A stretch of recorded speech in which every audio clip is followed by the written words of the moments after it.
What is up, everyone? JD here. Hope you're all doing well today. Today I am going to bring you my carries of the week, but I wanted to start off by letting you know that I am making some updates for my channel. I picked up some equipment that I'm going to be playing with to try to change in the future in hopes to bring a little bit more quality. So as I play around with that, I may change a little bit of my presentation, but not necessarily the content. And hopefully you're enjoying some of the new stuff that I'm adding. Your feedback really helps me develop the channel to make sure that I am bringing you things that you enjoy and things that I enjoy being able to share with you. But if it's stuff that I'm enjoying that you guys aren't, then it really doesn't benefit anyone for me to kind of share that content with you. The other thing that I wanted to mention quickly is the channel is growing. We're almost to 600 subscribers. I am going to be doing a giveaway in the future. I'm trying to decide at what milestone I want to make that happen at, but I am going to be doing another giveaway, so I just wanted to let you know that really quick before I jump into the content. So before I get into what I'm carrying this week, let me go ahead and tell you what I have in my pockets today. Today I am carrying my Protec Malibu. The Malibu has a 3.3 inch 20 CV reverse Tonto blade that has been stone washed, and I love that stone wash that Protec did on there. It looks really good. It's better than just a plain bead blast or satin finish. I do like that a lot. I have a 4.25 inch aluminum handle on this Protec with an integrated back spacer, lanyard hole, and deep carry pocket clip, but it is right hand only. There are ceramic bearings, so the button lock is very responsive and very snappy. I do like the action on my Protec. Overall length on the Malibu is 7.5 inches and it weighs a very lightweight 3 ounces. So that's what's in my pocket today. Let me know what you have in your pockets in the comment today as well. I'd love to know what you guys are carrying. It's always interesting. I feel like I'm always discovering and learning about new knives or knives that you guys really like. Monday, I'm going to do a micarta Monday carry, and that is going to be a knife that's been on the channel a lot. My CRJ Scroria. This one here I recently did the flipper tab mod on, so that's why you've been seeing this one a lot. And I really do like this. I feel like this is a nice alternative to the bug out if you're not into the Omega springs and the access lock. This one has a 3.48 inch AR RPM 9 blade steel, which is their in-house blade steel, but it is performing really well. I'm enjoying it a lot so far. 4.53 inch micarta handles. I really like that wood grain look, and I really do like this burgundy. I think it's a really nice color, and it's a nice change up to the knives that I have in my lineup. It has a milled titanium pocket clip with titanium pivot collars. That's a really nice accent, and it also has titanium thumb studs.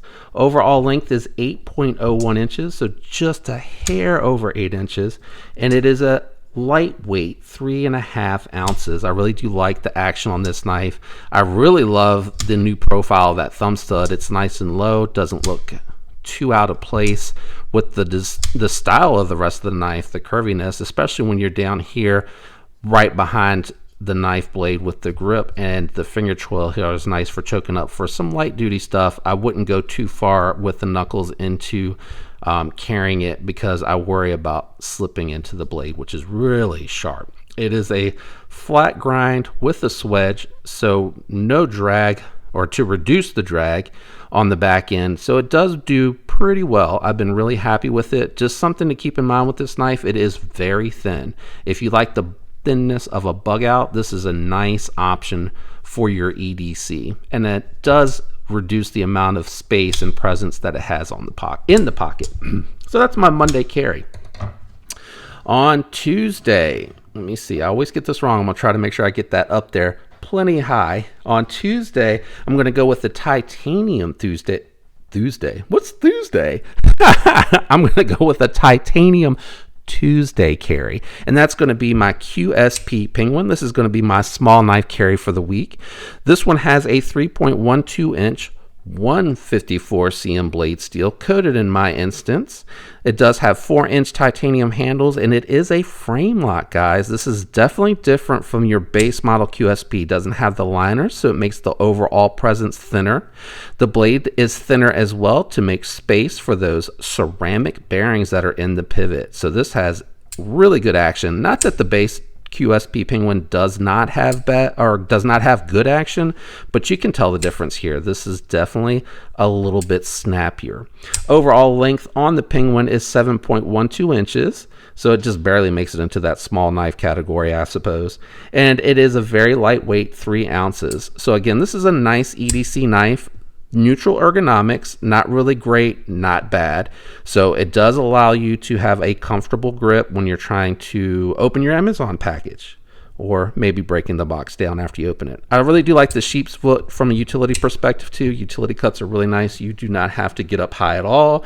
And if you need some precision, it allows you to put those fingers down on the table and help you kind of keep a straight line depending on what you're doing. That's what's going to be in my pocket on Tuesday. I don't want to forget, if you enjoy the video, do me a favor, guys. Leave a like. It helps me on YouTube. And don't forget to subscribe and follow me along. I really appreciate the support. I want to grow the channel. And again, would love to have you follow along as I try to do that. Turn on those notifications too so you don't miss alerts when future content drops. All right, housekeeping out of the way. On Wednesday, I just realized what I did here, and it'll make sense here in just a second.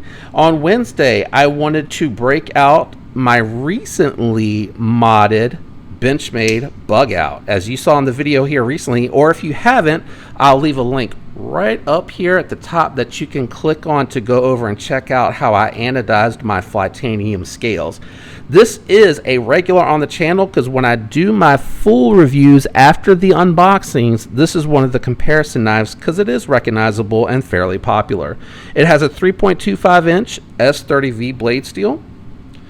It has 4.22 inch titanium Flytanium scales. These are the crossfade scales, so they're contoured. They have a lot of contouring knocked down where the axis lock is to really help with the ergonomics on this, and it completely changes the dynamic of the knife. Overall length 7.46 inches, and with those scales on here, ultra lightweight, 2.8 ounces, so still extremely lightweight. And let me tell you, I am not even playing when I tell you how much these scales have really transformed this knife for me. I had the G10 crossfade scales on here and I liked them, and it really did improve the sturdiness and the confidence that I had with the knife. But the titanium just really, for me, has changed the feel in the hand. I like the way that the metal feels. Not that the G10 is bad, G10's good, but for some reason it just makes it feel a little bit more premium.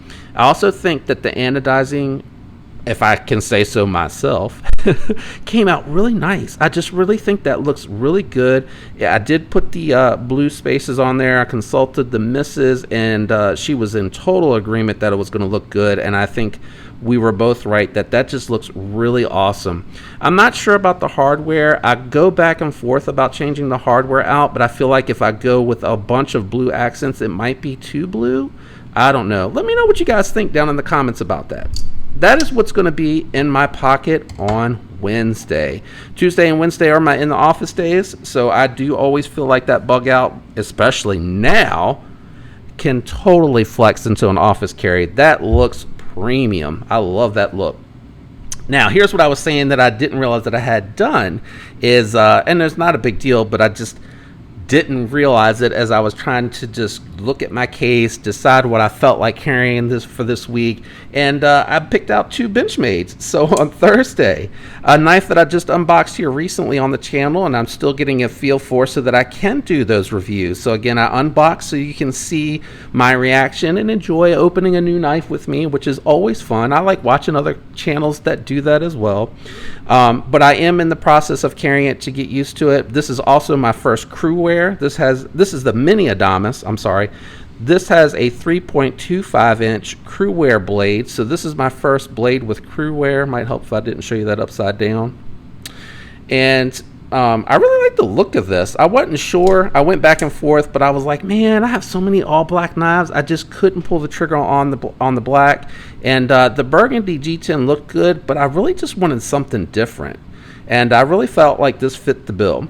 Now, the 4.37 inch G10 handles make this overall length 7.62 inches, which is right in that spot that I love for an EDC. Something that's really good to carry in the pocket, leaves you a little bit of space down on the bottom to throw maybe like a companion carry or something down in there with an organizer and not take up all of your pocket space, but still lend really good ergonomics. I do wear a 2XL size glove, and that is a mountain biking glove. That is not your Home Depot gloves. Those larges and XLs, they don't fit me very well. These are like Fox Racing double XL gloves, so I feel like I do have a fairly large hand. The weight on this is 4.6 ounces, but you know, it feels lighter in hand. The balancing feels pretty good. It's right about there on the blade, you know, and pretty confident too. It teeters a little bit as you move, but it feels like it's right where the finger wants to be, and I'm wondering if that's why it feels lighter in hand. I really don't know. I really do like the action of the Benchmades when they have, you know, these have the steel liners. I really do like the way the access lock feels against metal versus the G10s, and definitely better than the Gryvery, but it just feels so much smoother and much more predictable. And even if you don't like to flick your knives, if you like to slow roll if you like to slow roll your knife open, that's still very satisfying to do with these, especially this guy here. I'm not 100% sure why this feels so much different to me. I might be just the weight of the blade. Maybe that's what it is, because the bug out's so light. I'm thinking that extra weight just changes the dynamic. That's what's going to be. I'm giving you a little prelude to my final or full review for that knife. I need to move these guys up every week, guys. Every week, somebody needs to remind me when I start these videos. One of y'all need to speak up and let me know that I'm not leaving enough room for my Friday carry. That is going to be in my pocket on Thursday. Doesn't that look good? It's such a change up from my lineup. I really do like that a lot. Friday, I'm going to be carrying a knife that I also really like, that I picked up late last year, so I'm still really getting the long-term review ready for this one, and that's going to be my Spyderco Shaman. Let me get all the specs out of the way before I talk about it. The Shaman has a 3.61 inch S30V blade, 4.7 inch G10 handles. Overall length is 8.3 inches, and it's a respectable 4.24 ounce. I lie. It is a 5.24 ounce knife, but for something that's just under 8.5 inches, I feel like that's pretty good. One of the really big things that I like about the Yojimbo and the Shaman is the fact that the detent on these newer models are better than they are on the paramilitary, like significantly better. It makes it feel much more satisfying when you flick that sucker open. And man, do I still think the Spidey hole thumb hole is the best thumb hole out there. Like, this thing just destroys everything else out there, in my opinion. But listen to that. That is not even flicking it hard. That is a moderate flick. I'm gonna try to, like, can you hear the difference? Probably not. It's probably all a placebo effect with me. But you know what else is really cool about this? That jimping on the top of that blade. I still cannot believe you can front flip that open. Have you guys tried that on your Shaman? That is just the craziest thing to me. That's what's going to be in my pocket on Friday. I do have the MXG deep carry pocket clip on there. I really like these clips. These clips are really, really nice. I wish that they had a little bit more options with the colors. You know, for example, like on the Lynch Northwest, you can get all kinds of anodizing options. I wish MXG offered that, or maybe I just need to get the raw titanium and do that myself. But I have some stuff on the way for you Shaman fans. I have some stuff coming for the Shaman to start to dress this bad boy up. I decided to pull the trigger, but I wanted to carry it with that slick G10 a little bit more before I made a decision. I think the ergos really just kind of overcome the slickness on that G10, and just not really sure in my head why they did that, and they broke away from the jimping that they do so well. Anyway, that's my carries for the week. That's what's going to be in my pocket on Friday. Let me know what you guys are going to be carrying down in the comments. I love to hear it. What are you going to be carrying next week? What are you going to be carrying every day next week? Just let me know. I appreciate all the support. Again, leave a like, It helps me with YouTube. Join. I'd love to have you subscribe and follow along, and I want to grow the channel so I can continue to bring good content. I appreciate all the support. You guys have a fantastic week, and until next time, peace.